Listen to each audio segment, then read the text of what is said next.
How's it going, everybody, and welcome to the channel. Today we are taking a look at the HGLRC's Sector 5 version 3. It is a 5-inch freestyle bind and fly quad. It is also available in the 6 and 7-inch models as well.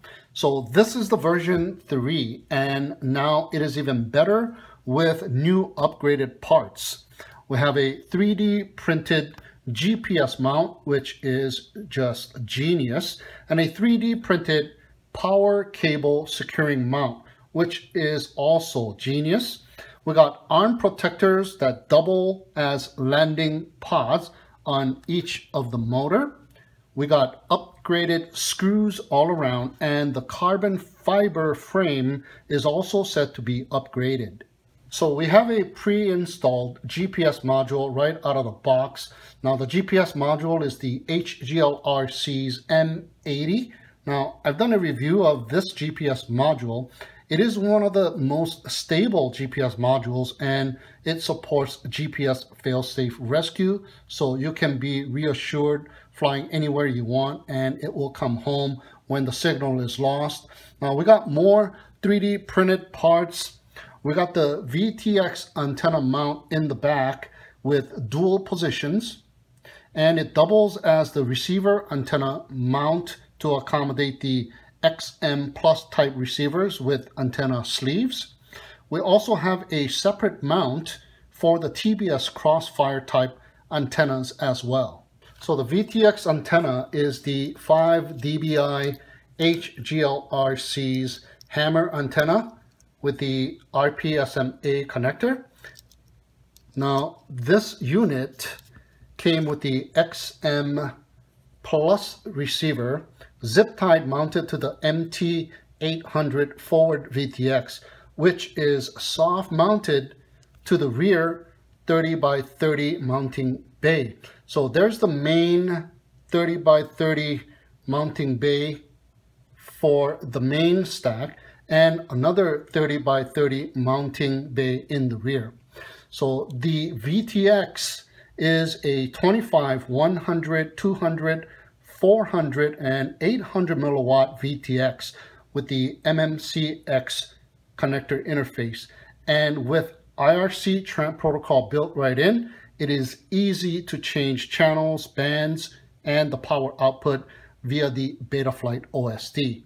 Now, I've done a review of this VTX, and it is a very good VTX, and with 800 milliwatts of power, and with this M80 GPS module already pre-installed, and with the choices of the 1900 kV motors or the 2550 kV motors in 5-inch, 6-inch, and the 7-inch variations, it can easily accommodate anyone looking for a new freestyle quad for whatever the purpose, especially if you are looking for a long-range quad right out of box with the GPS module already built in.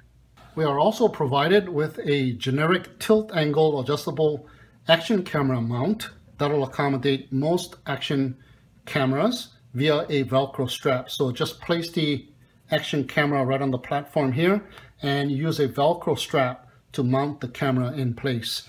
We are also given another camera mount specifically for the Hero 5, 6, and the 7. So the base of the camera mount is a screw and nut hinged base bolted on via the 2 standoff screws in the front, and you just leave the base bolted onto the top plate and just change out the generic mount for the provided GoPro Hero 5, 6, 7 mount, whichever one you want to use at the moment. And if you are using like a session, then the generic mount and a Velcro strap should work just fine. Now they are both adjustable by tilting it to the desired angle, and there's 4 holes for securing the angle of the tilt via a long screw that goes right through to the other side. And there's the nut, and it is secured with a locking nut. A very solid mount. And in the bag where the GoPro Hero 567 mount came in, we also get the lens protector for the GoPro Hero, and we also get an extra power cable like this one here, a securing mount for the power cable. Now the FPV camera is the Caddx Ratel, which is an excellent FPV camera.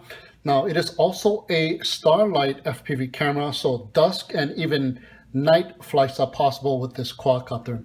It is mounted directly to the side plates, but it has 3D printed TPU spacers on the inside, so it will provide some soft mounting for the camera to minimize vibrations. Now there's also a 3D printed front bumper to protect the front of the bottom plate.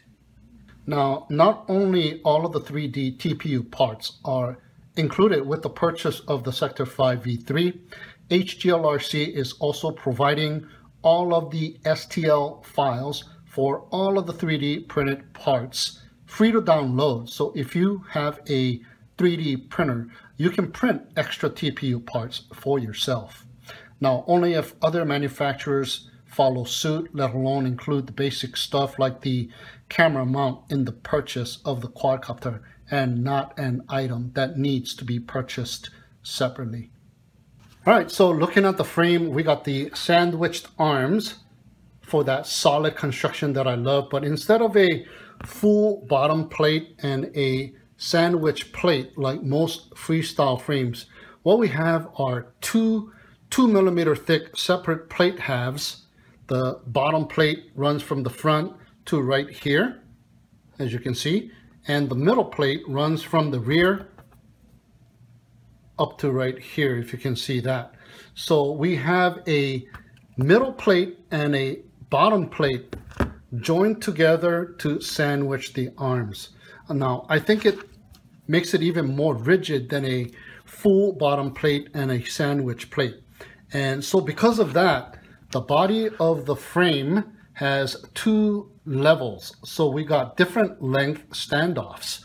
The two standoffs that are in the front are longer than the three sets of standoffs in the main body. So we have a bit more space in the height for the camera mounting area and a bit less space in height for the main body area all the way to the tail, which is not a problem since it has dual 30 by 30 mounting bays. Now the top plate and the side camera mounting plates are also measuring in at 2mm in thickness. Now the wheelbase is 218mm for the 5-inch version, which I have here today, 260mm for the 6-inch version, and 290mm for the 7-inch version. So the 7-inch version of this quadcopter is a huge quadcopter. And the 5-inch version, which I have here today, will support up to a 5.5-inch prop. And the props that come with this quadcopter are the Ethix S5 props, and they provide you with two sets of these props. These are very good props. Now, I'm not sure what size the props are supported in the 6 and or the 7-inch versions. Now, the weight comes in at 429 grams without the Velcro strap and without the battery for the 5-inch version. So the motors are the HGLRC's Aeolus 2306.5 motors, available in the 6S versions with the 1900 kV motors, or the 4S versions with the 2550 kV motors. Now, these are the 1900 kV 6S motors, but at 1900 kV, I'm willing to bet that these motors will still get some kick with 4S batteries. We shall find out. It's got the hollow shaft and open bottom design, but the bell design is somewhat different. Now, I'm not sure what you call these, but I'm going to call them spokes. So motors usually have 4, 5, or even 6 heavy-duty spokes and have anti-slip notches so that the props don't spin. However, this motor has very narrow, skinny spokes and a lot of them. Now, although it has the anti-slip notches, it looks like it is made to be lightweight and provide increase in airflow to keep the motors cool and still provide strength and rigidity via the amount of these skinny, narrow spokes. So we have some LED light strips on each of the arms, and there is a button on the flight controller to control the lights. So the flight controller has an integrated LED light controller built in. Now there's two buttons over here. The button on the right is to control the LED lights, and the button on the left is a boot button. Now the flight controller is the Zeus F722 3-6S F7 flight controller.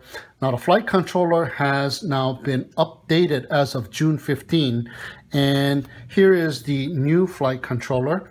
It is called the DJI Zeus F722 F7 flight controller because it now has a dedicated socket for the DJI Air unit as well, and a socket for the GPS module. It has the MPU 6000 gyro built in. It has a USB Type-C connector port instead of the micro USB connector port. It has a built-in 16 megabyte memory for black box data logging, a barometer that is built in, and has easy soldering pads for the XM Plus, TBS Nano, and TBS Nano VTX or Unify VTX. It has LED light sockets, so if you want to remove the LEDs or the GPS module, it is easy to do. It supports Betaflight, EmuFlight, and iNav configurators, and it comes with Betaflight 4.2.0 pre-installed. Input voltage is 3 to 6S. So everything is soft mounted, even the 60 amp 4-in-1 BLHeli32 D-Shot ESCs. This thing has a constant current of 60 amp with a 4S battery, 50 amp with a 5S battery, and 40 amp with a 6S battery. Now look at the motor wires. They're nicely tucked away on the bottom. The solder joints look really nice and shiny as well. Now there's also a tucked away capacitor between the middle and the bottom plate. So I'm going to blow it up here. It's in the middle of the screen right there. You can kind of see it a little bit. And let me get my flashlight and shine a little light on it. So there you can see the capacitor is shiny bright. That's the bottom of the capacitor. So the color is kind of greenish.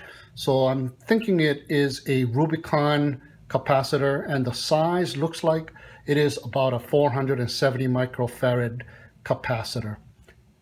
And lastly, we have the anti-slip battery pad already applied onto the top plate. Okay, so this is the box that the quadcopter came in, your HGLRC box. This is the top of the box, and here's the bottom of the box. So it's got foam cut out, so your quadcopter is nicely nestled in there and well protected. And of course you get the quadcopter and the HGLRC Hammer VTX antenna. You get the documentation that came along with the GPS module, the M80 GPS module. And we get a bag of screws, extra screws, so that's very nice. We got the power cable mount, an extra one. We got the GoPro mount and the GoPro lens protector. We got more HGLRC stickers, the seal of approval, and we got some Velcro straps, two different sizes, two of each. So I'm thinking the smaller ones are for the 4S batteries, and these are for the bigger 6S batteries, but you can use any one of these to mount your action camera on the generic action camera mount. We got the documentation that came along with the XM Plus receiver, and we got another documentation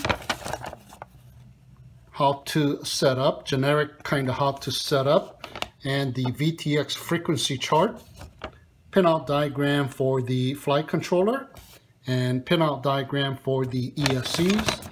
On the other side, it's just in Chinese, and the 2 sets of Ethics S5 tri-bladed props.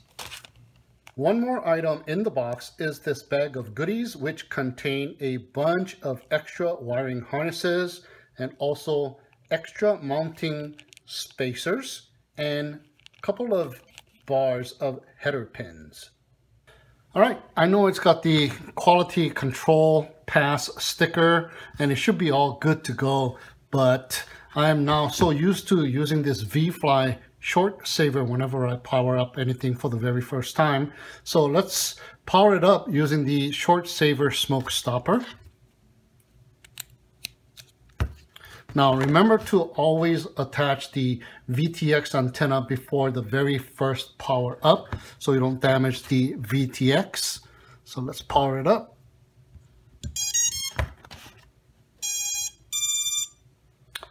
All right, everything looks good to go, and there's the LED lights. It changed colors and it's now back to the clear color. So let's go ahead and fool around with it.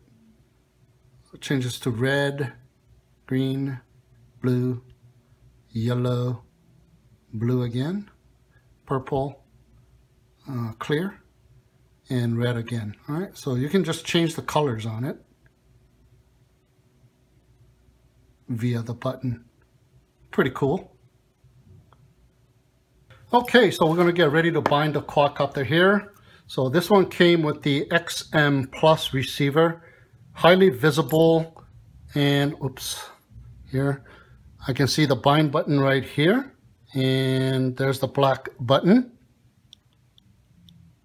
I can even hear it, and I can definitely feel it, so I know how it feels like.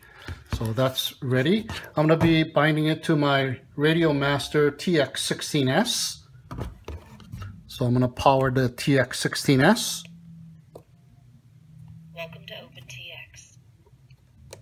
Throttle warning. Okay, ready to go. So I'm going to hit the model button and scroll up to the bind. And I have it set to FrSky D16 mode. And there we go. It is ready. I'm going to be powering up the quadcopter via the Toolkit RC's M8 charger with the external power feature. So scrolling over to the output and power and put it on the start. All I got to do is press this button and it'll power up whatever I plug this into. So let's plug this into the quadcopter. There we go. We are ready to go. So down pressing the bind button. 2 minutes. A little bit harder to see here. A little farther away.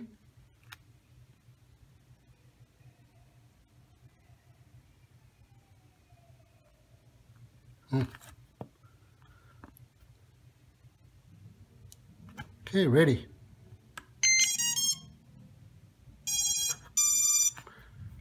Okay, we do see the red light and the green light on the receiver. There you go. And let's go ahead and hit the bind. Channel 1 through 8, telemetry on. There we go. And there we go. Power off. Exit from the bind. And let's see, power back on. And solid green light. Successful bind. 1 minute. Okay, so let's go ahead and plug it into Betaflight with the USB to USB-C type connector. And here we are in the setup tab. And I was in here just a minute ago and I set up my modes and I did set up my OSD. So the 3D fix is already showing true, already fixed to my location. I'm going to go ahead and blurt that out. So just with the USB connected and no battery connected, we are already showing the barometer and the GPS already turned on. So let's check it out here. We got Betaflight version 4.2.0, June 14 of 2020. And the board is HGLRC F722. All right, and craft name already typed into sector 5. So once you get in here in the setups, you want to calibrate your accelerometer. And there you go. Put your quadcopter on a flat level surface. No RSSI because I don't have my transmitter turned on.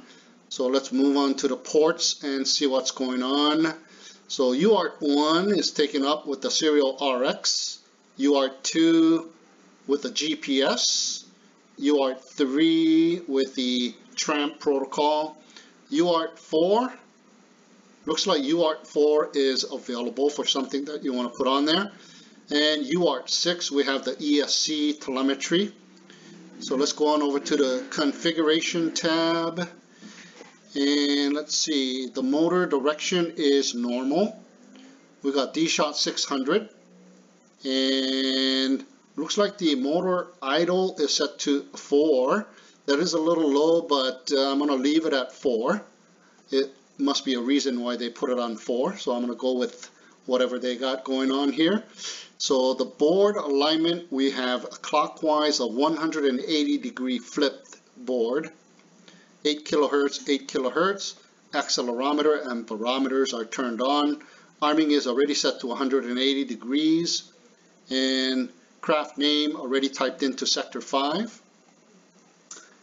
Serial based receiver because we've got an XM Plus and S bus as the provider. And we got GPS already turned on. OSD, anti-gravity and dynamic filter, and beacon tone set to 1, and they're both turned on. And all of the other beeper configuration is turned on. So save and reboot. Okay, so power and battery is next. So I didn't touch anything here. Default minimum cell voltage is set to 3.3. I'm going to change it to 3.1. And warning cell voltage is set to 3.5. I'm going to change it to 3.2. And I'm going to go ahead and hit save. Failsafe tab. So this is by default. So throttle set to auto. I'm going to go ahead and put it to hold. And stage 2 is set to drop. If you don't want to use GPS, you can go ahead and set to drop, but you want to use GPS rescue, you can go down here and turn on GPS rescue. And I'm just going to leave it at the default values for all of the parameters except the minimum satellites. I'm going to go ahead and change that to 6 satellites, and I'm going to go ahead and save and reboot. So we got GPS failsafe rescue as well, and GPS rescue on a switch. So let's go on over to PID tuning.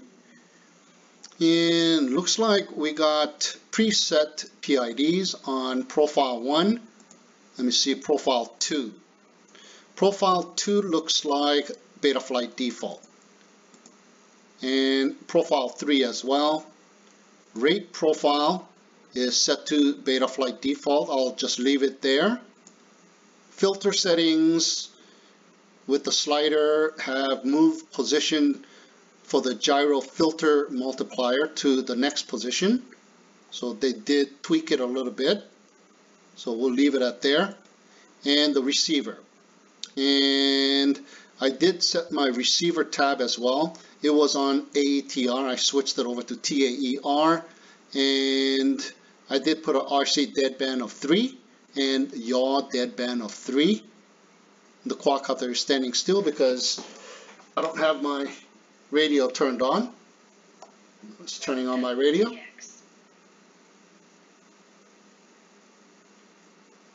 There we go. Connected. And I also have the RSSI channel to auxiliary 12 because the RSSI is preset to auxiliary 12 and the XM Plus. So the XM Plus receiver was already updated before they put it into the quadcopter. So that is really nice. So hit save here after you make any of the changes. And in the modes tab, I already came in here and turned all my stuff up to how I like it. So I got the arming on auxiliary 1 at the top of the switch, angle on auxiliary 2 at the bottom of the switch, GPS rescue auxiliary 5 at the top of the switch, beeper auxiliary 3 at the top of the switch, air mode auxiliary 2 at the top of the switch, and I got flip over after crash on auxiliary 4 at the top of the switch. So you make any changes here according to your modes, you want to go ahead and hit save. Okay, let's go into the video transmitter tab, and looks like they've already configured it to the IRC tram protocol here. And we got all of the channels, and we got the numerical value for the power output already preset for the MT forward 800 milliwatt VTX. And we got race band. I'm going to change it to Boscam A and channel 7, and up the milliwatt to 100 milliwatt to start off. And I'm going to go ahead and hit save. Going into the OSD, and I've already configured it to the way I like it. So after you make changes to how you like it, you're going to go over here and hit save. And I do have my GPS parameters showing here on the side. I got the satellite count, I got the home distance, and I got the speed, and I got the altitude, and I got the home direction arrow as well. Alright, so basically that is what you're going to do here. But before you do anything, what you really want to do is you want to go down here to the CLI, and you want to type in dump, and then you want to copy that dump file and save it onto a notepad, which I already have done. So this is how you do it.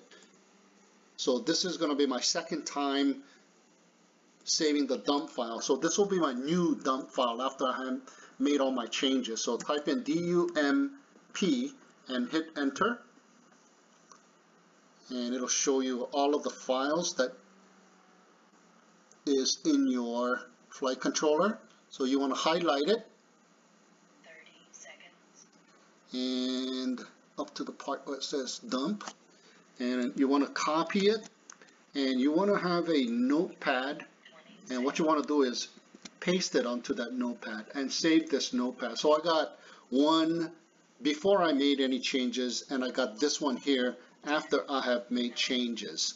So you want to save that into a nice little folder with all of your other stuff, all of your other dump files, just in case you need to come back and copy and paste it, just in case something goes wrong. Alright, so that is everything that I do in Betaflight. Okay, so I'm going to do a motor direction test before I put the actual props on and do a hover test. So I got my transmitter already turned on. So let's go ahead and power up the quad.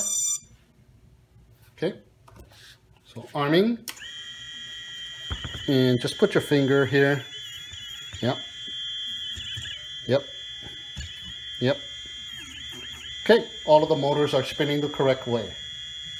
All right, so we're going to do a little hover test here in the garage. So let's go ahead and power this thing up. Got the props already on there.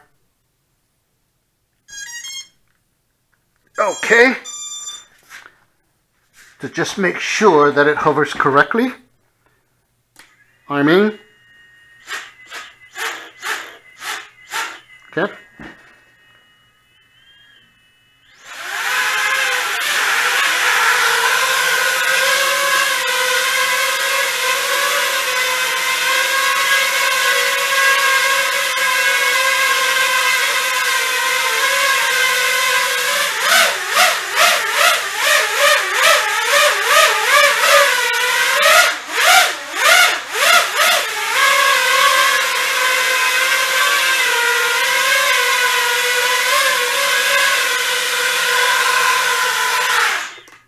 Alright, sounds good. Looks like everything is configured correctly.